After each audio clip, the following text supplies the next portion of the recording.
Is there such a thing as a good war? According to Seth Klein, there is, especially when the enemy poses a threat to not just human life, but the world as we know it. For Klein, that enemy is anthropogenic climate change, and he says we need to rally the Canadian government and its citizens in a war on CO2 emissions.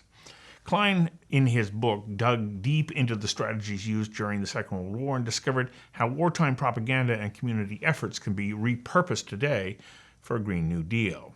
He contends a rapid transition to a carbon neutral or even a carbon zero future is possible, and that transition will create jobs, reduce inequality, and tackle climate change. So is Klein's belief that we can come together to mobilize in a wartime fashion misguided?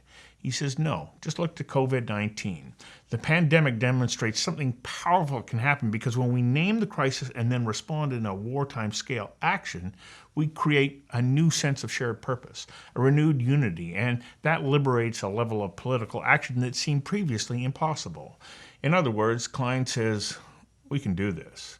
I invited Seth Klein, the author of A Good War, to join me for a conversation that matters about why it's time to mobilize the intellectual, financial, and natural resources of this country to defeat climate change. Conversations That Matter is a partner program of the Center for Dialogue at Simon Fraser University. The production of this program is made possible thanks to the following and viewers like you. Please become a patron at conversationsthatmatter.tv. Seth Klein, welcome. You've got your book there, A Good War. Yeah. It's an interesting title because you're using the word war, which basically says there's an enemy and we have to defeat them.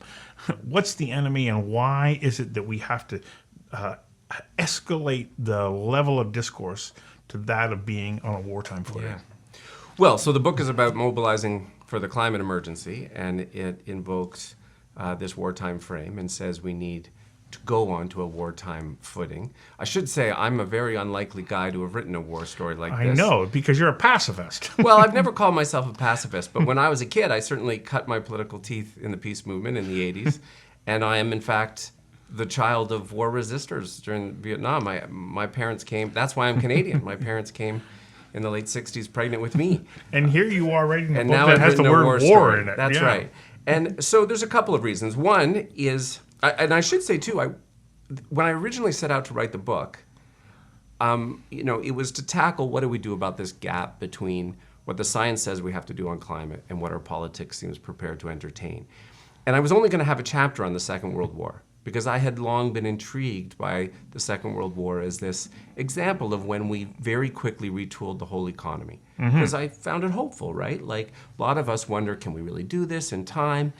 And really our World War II story says, actually, yeah, we can, because we've done it twice. We had to mobilize up war production and then convert back to peacetime, all in the space of 6 years.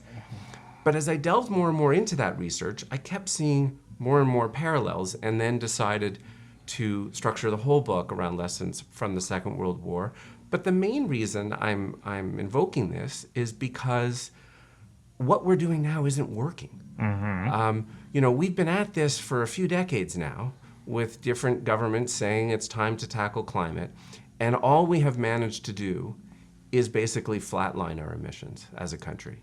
We have not bent the curve. Okay. And so we've run out the clock on incremental debates that have been distracting. And I'm saying we need to shift gears and adopt a wartime mindset to actually do this at the scale and speed we need to do it. So how do we do that? Well, this is where I found all of this inspiration in our World War story. So on the economic front, first of all, it's remarkable to me, once I started to dig in, that the speed and scope of what we did as a country and actually what we specifically did here in British Columbia. I mean, we in those 6 years, from a base of almost nothing, right? There's almost no military production in Canada before World War II. We produce about 750 ships, about 350 of them right here in our own province, where it seems we can't even build one of our own ferries anymore. 16,000 military aircraft, producing the fourth largest air force in the world. 800,000 military vehicles, more than Germany, Italy, and Japan combined. So how did we do that? Well, I became quite fascinated by this guy, C.D. Howe. who was the minister in the King government who oversaw all of this. Not a lefty, by the way. No. You know, on the right wing of the Liberal Party, had come out of the private sector, made a lot of money. But he became really seized by this task. So he was happy to give lots of contracts to the private sector. But I describe him as an engineer in a hurry. And he was an engineer by training. And so anytime the private sector couldn't quickly do what he needed done, he created another crown corporation to do it. He created 28 crown corporations in the course of World War II across these areas to drive that change. He also, what he basically did is he started by taking an inventory. What do we need? And what have we got? What can we produce? And then he set about filling the gap, either through contracts to the private sector or new crown corporations. And then he carefully coordinated all the supply chains, all the key inputs, machine tools, rubber, silk, oil, coal, timber. All of them are being carefully coordinated to prioritize wartime production. He starts recruiting friends from the private sector, including some prominent British Columbians like Macmillan, H.R. Macmillan, Woodward. They all abandoned their private sector posts to go become dollar-a-year men for C.D. Howe, overseeing much of this. And I think that's what we need to do today. We need to take an inventory of how many solar arrays do we need, how many wind turbines, how many electric buses, how many electric heat pumps. What's the new generation crown corporations we should be establishing to expedite doing that at scale and deploying it at scale to actually decarbonize and electrify in the short window of time that we have. Okay, so what is the biggest obstacle to being able to create that collective effort? Because when we take a look at the Second World War, we had known enemies, Germany, Japan. And so we could all agree that that was the enemy. We could, except we didn't. Here's one of the interesting things. I, like myself included, before I set out on this little journey, I think we look back in the rearview mirror and we assume, September 39, Canada declares war, everyone's ready to rally, everyone understood the threat to be clear and present, except that's not true. That I agree with you. It's not true. It's not true. The country was quite divided on these things. It was not a country that was keen to go to war. It wasn't a government. Especially in Quebec. Especially in Quebec. Yeah. But King himself didn't want to do this right up until the 11th hour. Roosevelt didn't want to go to war either. Yeah, he was nudging the United States too, but they didn't want to go. Well, and we went 2 years before they did. Yeah. Right? It took time to move U.S. public opinion, and unlike for us, it ultimately took an attack on their soil. Yes. Which is an interesting point of comparison. My point is, something happened, some combination of leadership, because it took leadership, and circumstance, to ultimately get a public truly mobilized. Now, interestingly, I wrote this whole book before the pandemic, and I shipped it off for final copy at it 3 days before the pandemic. And I thought we needed an historic reminder of how quickly we're capable of pivoting, and here we all are, right? Well, you got it. So I think parts of it were pretty prescient. It's kind of, Yeah. I wrote a new epilogue in the book for COVID, and otherwise didn't touch the body of the book. Well, and you've noted that you're going to continue to update your blog on I've been that doing point. that online on my website.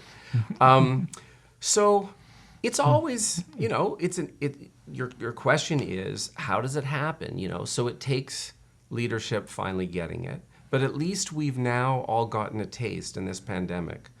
Yes, this is what it looks and sounds and feels like when a government actually treats an emergency as an emergency. And it makes for such a stark contrast with the lackadaisical approach both our federal and provincial governments have taken on climate. Okay, so why is it that people have embraced the emergency that is COVID-19? We're still in this tug of war between different camps around climate. Yeah. And until you get to that critical point, do you think that we can actually mobilize the government and then individuals to take on these tasks? Well, we will. That The you're question putting is, on? will it come in time? I mean, the curse of the climate crisis is that relative to COVID and relative to the war, it moves in slower motion. Yes. And that's a challenge. In both COVID and the war, there are these instances where something clicks for the public, right? So in the war, it's the fall of France in June of 1940, right? That changes the popular zeitgeist about just how serious this is. With COVID, I don't know, maybe it was the cancellation of the NBA season. That's what I remember. Suddenly people were like, what, the NBA's canceled? This is serious. But right away, too, our governments, to their credit, have shown leadership on COVID, right?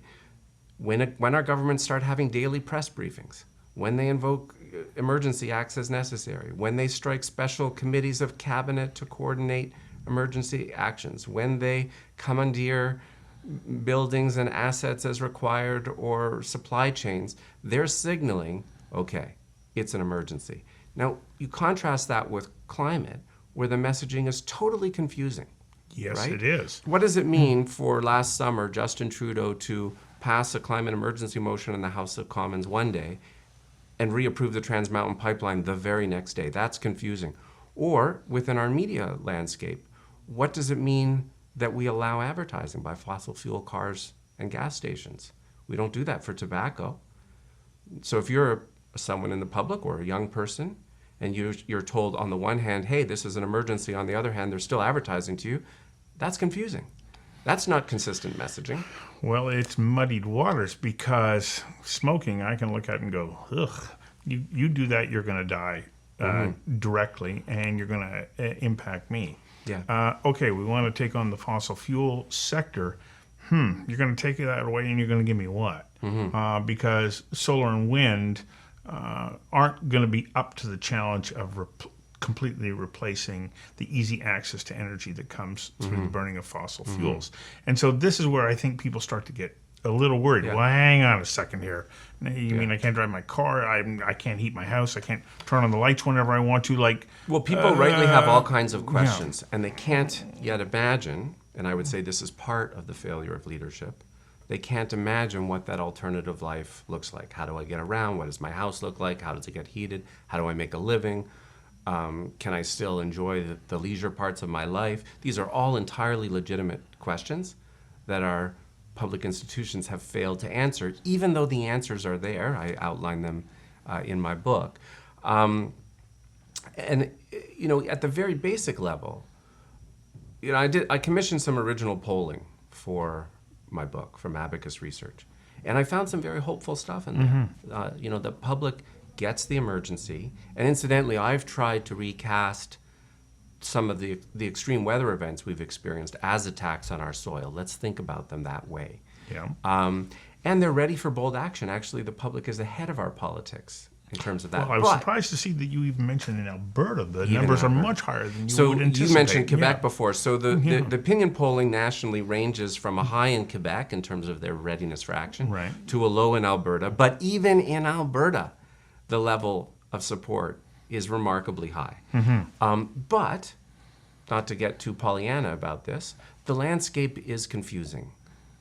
So the good news is the terrain has really shifted in the last couple of years. The student strikes, extreme weather events, Indigenous solidarity stuff, all of that has shifted the terrain.